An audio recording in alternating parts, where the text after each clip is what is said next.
تو اس کو ہینڈل کرنے میں تھوڑی مشکل ہے. اور پھر آپ وہی بات کہتے ہیں جو دوسرے موقع پر آپ نے کی تھی جب یہودیوں کے سلام کے جواب میں حضرت عائشہ نے جلدی کی تھی. یہاں بھی کنکلوژن جلدی کر لیا نا, انتظار نہیں کیا. اچھا آپ نے سب کو تو دے دیا, میرا حصہ. آپ نے یہ تو نہیں کرنا تھا کہ سب کو دیتے اور آپ کو نہ دیتے, دینا تو تھا لیکن سب سے آخر میں. بعض اوقات ایسا ہوتا ہے نا کہ آپ کو پتا ہوتا ہے کہ ایک بچہ جو زیادہ پیارا ہوتا ہے نا, تو آپ فار گرانٹیڈ لے لیتے ہیں کہ اس کو تو میں ڈانٹ بھی سکتی ہوں اور اس کو تو میں بعد میں بھی دے سکتی ہوں اور اس کو تو یعنی ایک مان ہوتا ہے نا کہ اس کے ساتھ تو میں کچھ بھی کر سکتی ہوں. لیکن وہ ہم اپنے دل میں رکھے ہوئے ہوتے, اس کو نہیں پتا ہوتا کہ اس وجہ سے میرے ساتھ معاملہ کرنے میں ڈیلے ہو رہا ہے. یعنی اکثر آپ دیکھیے کہ آپ کے بچوں میں سے یا بہن بھائیوں میں سے جس کے ساتھ آپ کو زیادہ پیار ہوتا ہے, آپ ڈانٹتے بھی اس کو زیادہ ہیں, یا آپ اس کو کچھ بھی کہنے کو اپنا حق سمجھتے ہیں کہ میں کچھ بھی کہہ لوں اس کو. کس وجہ سے؟ کیونکہ محبت ہوتی ہے آپ کو اور آپ کو پتا ہوتا ہے یہ بندہ سہ جائے گا.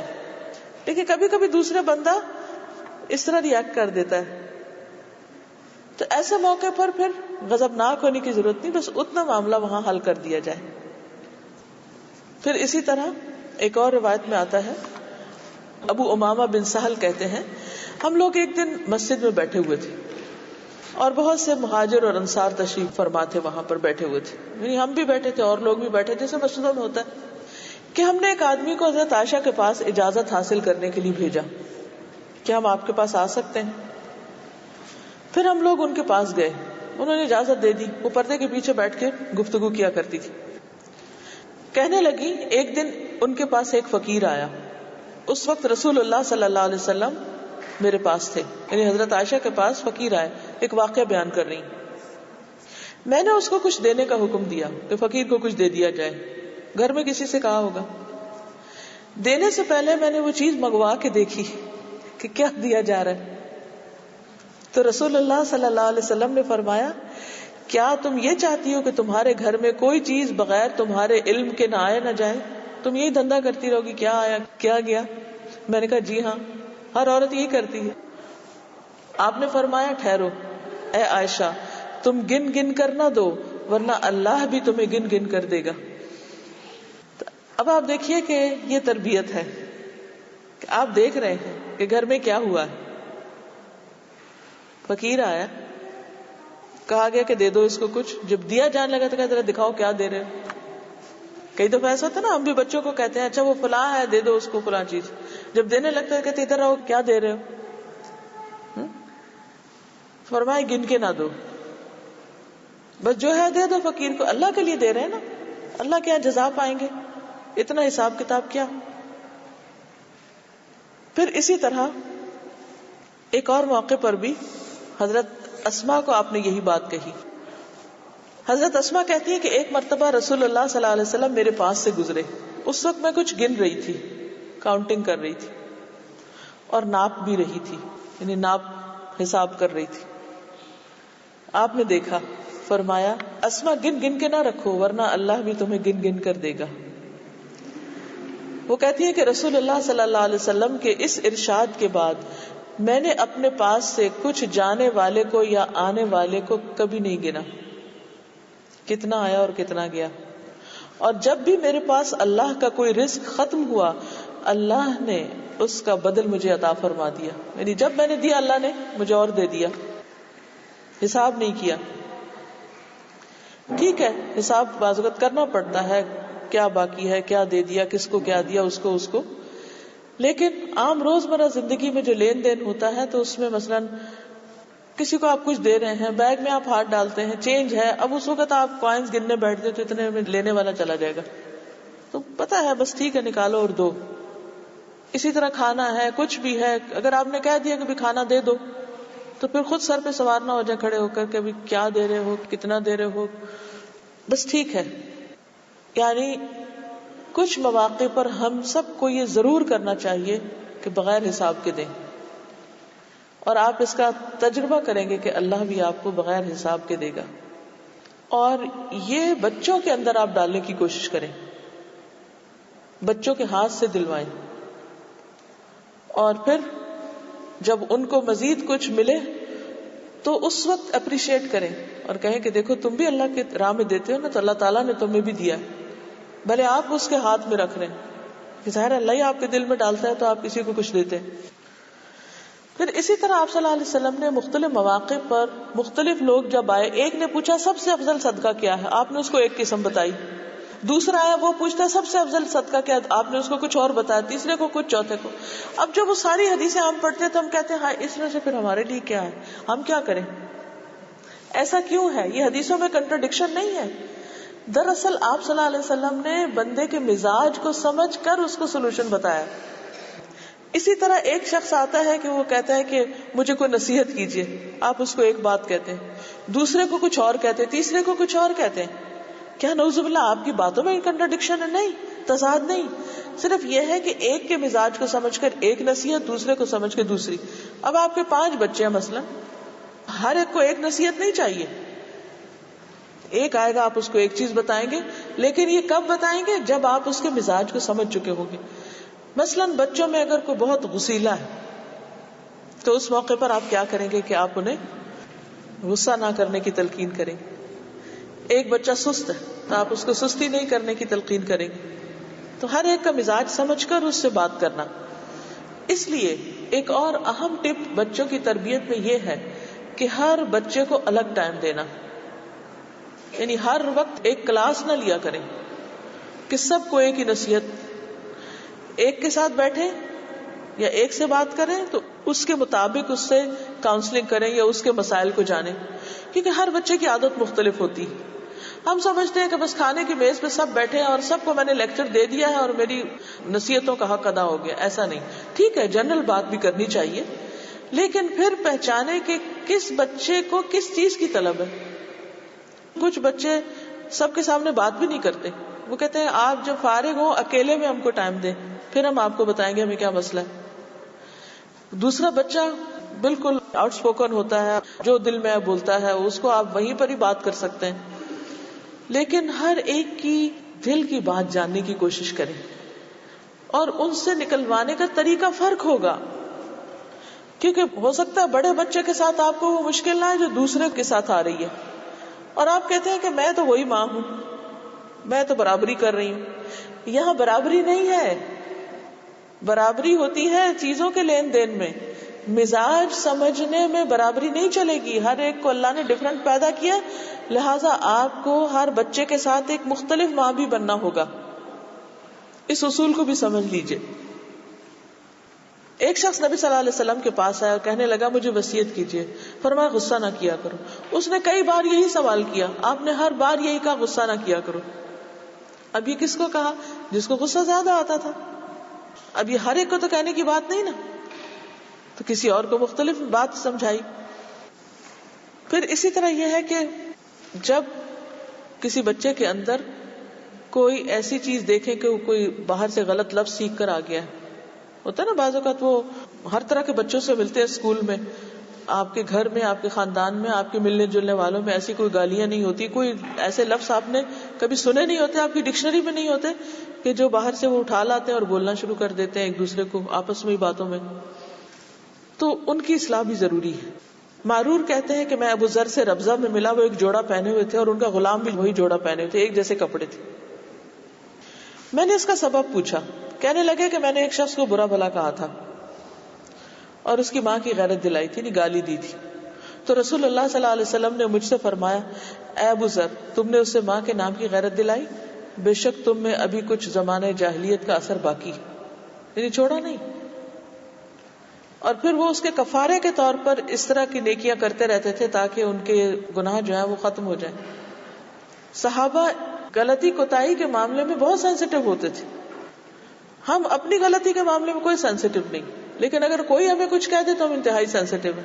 یعنی ہم کیا کہتے ہیں، ہم کیا لفظ بولتے ہیں، ہم کیا کرتے ہیں، کیا کیا ہم کر چکے ہیں، اس معاملے میں ہمیں کوئی پریشانی نہیں ہوتی. لیکن اگر کوئی ہمیں تھوڑی سی بھی بات کر دے تو ہم بہت سخت قسم کا ریاکٹ کرتے ہیں. صحابہ اس سے بالکل الٹ ہے. ان کو جب احساس ہو جاتا ہے کہ انہوں نے بات صحیح نہیں کی تو اس پر کیا ہوتا ہے کہ وہ زندگی بھر اس کی اصلاح کے لیے کچھ نہ کچھ کرتے رہتے ہیں. اس طرح اصلاح ہوتی ہے. مثلا ہم نے زمانے جاہلیت میں کچھ گناہ کیے، ہم سب کو پتا ہم نے کون کون سے گناہ کیے ہوئے، کچھ پتا نہیں، یہاں سے اٹھے اور رستے میں پتہ نہیں کیا پیش آئے، منہ سے کیا نکال بیٹھے.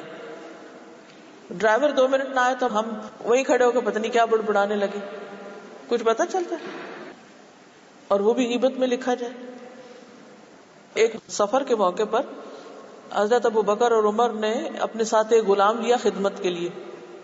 گئے تو وہ راستے میں سو گیا. تو ایک نے دوسرے سے کہا کہ یہ جب تک اس کو اٹھائے نہیں یہ اٹھتا نہیں، جب تک اس کو کچھ کہے نہیں کرتا نہیں، یا کھلائے نہیں تو کھاتا نہیں، سم تھنگ لائک دیٹ. تو آپ صلی اللہ علیہ وسلم کو جب پتا چلا تو آپ نے فرمایا کہ تم نے اس کی غیبت کی. ہم سمجھتے ہیں کہ جو غریب لوگ ہوتے ہیں یا جو اسٹیٹس میں ہم سے کم ہیں ان کے ہم جو مرضی باتیں کرتے رہیں. یعنی جب وہ مثلاً سو رہے ہیں، کام نہیں کر رہے، تو ہم آپس میں شروع ہو جاتے ہیں. ٹھیک ہے، اگر ہم کوئی اصلاح کے لیے کر رہے ہیں کہ اس نقطے کی اصلاح کرنی چاہیے، وہ ایک اور چیز ہے. لیکن کھڑے کھڑے اپنے آپ سے کچھ باتیں شروع کر دیں ہم ان کی غیر موجودگی میں، تو اس پر بھی زبان روکنی چاہیے، ہم کو احتیاط برتنی چاہیے. کیونکہ تقویٰ کا تقاضا ہی کیا ہے کہ ہم گفتگو میں بھی احتیاط کریں. بعض اوقات ہم ایسی باتیں کر رہے ہوتے ہیں، بچے بھی پاس کھڑے سن رہے ہوتے ہیں، پھر وہ بھی سیکھ جاتے ہیں، وہ سمجھتے ہیں یہ صحیح ہے کیونکہ اماں نے کہا ہے. وہ بس ان کے لیے حجت یہی ہو جاتا ہے. تو اس موقع پر اور بھی محتاط ہونے کی ضرورت ہے. بہرحال اب کیا ہے کہ صحابہ جب ان سے کوئی ایسی چیز ہو جاتی تھی یا ہم ایسی کوئی چیز کر بیٹھے تو ہمیں تو احساس بھی نہیں ہوتا. یہی فرق بتایا گیا نا مومن اور منافق کا، کہ مومن چھوٹے سے گناہ کو بھی پہاڑ سمجھتا ہے اور منافق بڑے سے گناہ کو بھی ایسے سمجھتا ہے جیسے ناک میں مکھی بیٹھی اور اس نے اڑا دی، بس ختم بات، کام ختم ہو گیا. تو جو بھی ہماری غلطیاں ہیں، ہماری کوتاہیاں ہیں، یہ نہ سوچا ہاں میں نے تو توبہ کر لی تھی، میں نے تو معافی مانگ لی ہوئی ہے، سو بٹ اب کیا کرنا ہے اور کس چیز کی ضرورت ہے.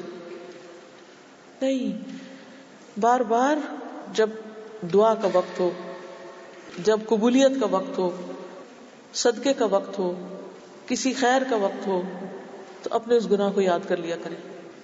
کیونکہ ہمیں نہیں پتا ہمارا معاف ہوا ہے یا نہیں، کوئی گارنٹی نہیں.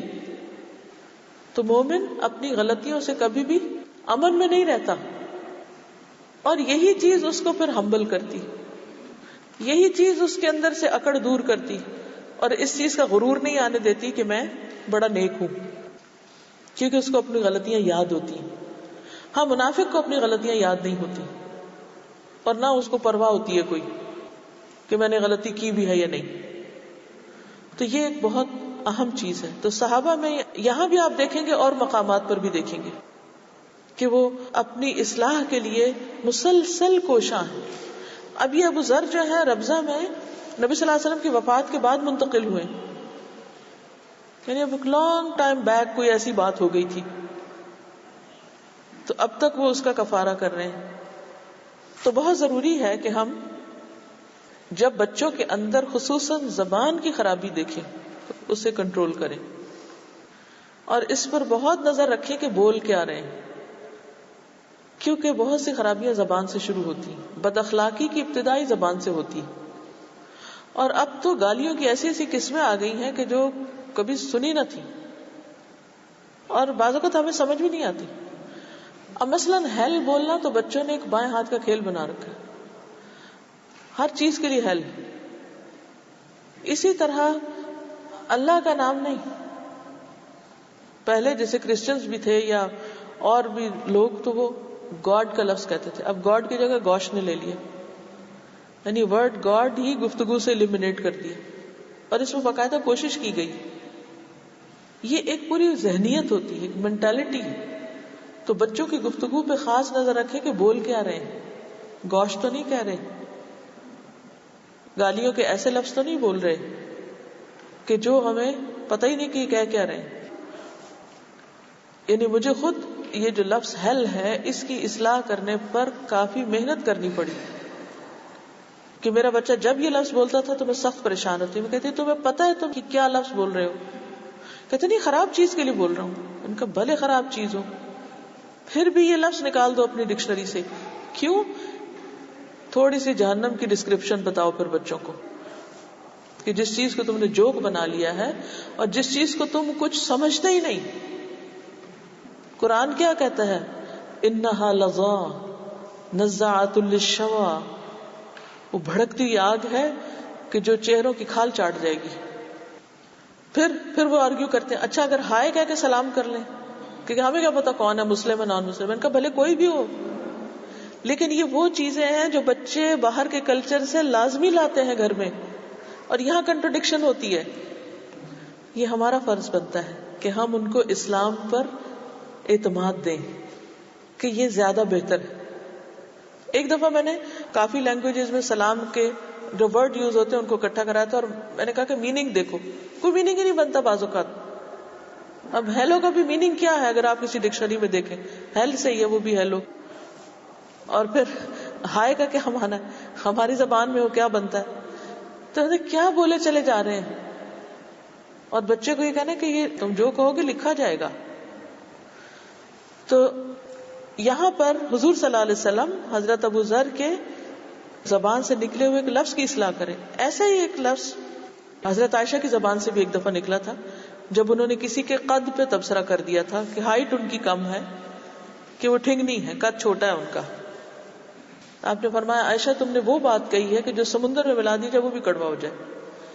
حالانکہ آپ اتنے نرم تھے، اتنے محبت کرنے والے، لیکن اگر کوئی لفظ غلط بول رہا ہے تو آپ اس کو وہاں روک کر اس کی اصلاح بھی کرتے تھے، اسے اگنور نہیں کرتے تھے، جانے نہیں دیتے تھے. اچھا 2-4 دفعہ کہہ لے گا پھر سمجھائیں گے، وہی اس کو روکیں کہ یہ کیا کہہ دیا تم نے. بعض اوقات بچے کسی کے بارے میں کچھ ڈسکرائب کر رہے ہوتے ہیں، ہماری ٹیچر کی شکل ایسی ہے، یا وہ ایسے بولتی ہے، یا وہ فلاں ایسا کرتا ہے، اور باقاعدہ نقلیں اتاری جا رہی ہوتی ہیں، اور ماں باپ بیٹھ کے ہنس رہے ہوتے ہیں جیسے کوئی تھیٹر میں بیٹھے. تو ہم تو خود بگاڑ رہے ہیں، ہم تو خود شے دے رہے ہیں، ہم تو خود بتا رہے ہیں کہ ہاں تم بڑوں کی عزت نہ کیا کرو. تو وہ کیا سیکھیں گے؟ تو جب بڑوں کی کوئی بات بچے آپ کے سامنے کریں، چاہے باپ کی کریں، چاہے کسی استاد کی کریں، چاہے وہ کسی دوست کی کریں، چاہے کسی کی بھی کریں، وہاں دیر اینڈ دین ان کی اصلاح کریں کہ نہیں مسلم کلچر یہ نہیں ہے، نہیں وہ ہمارا فلاں مسلم دوست ایسا کرتا نہیں، اس کو پتا نہیں ہوگا. اس کی بھی یہ نہیں کریں کہ وہ تو جاہل ہے اور اس کو بے وقوف کہنا شروع کر دیں بچے کے سامنے کہ اس کو کیا خبر. نہیں، انہیں کہا کہ بس اس کو نہیں معلوم ہوگا، آپ کو تو معلوم ہے، آپ کو تو پتا چل گیا، آپ ایسا نہیں کہیں گے.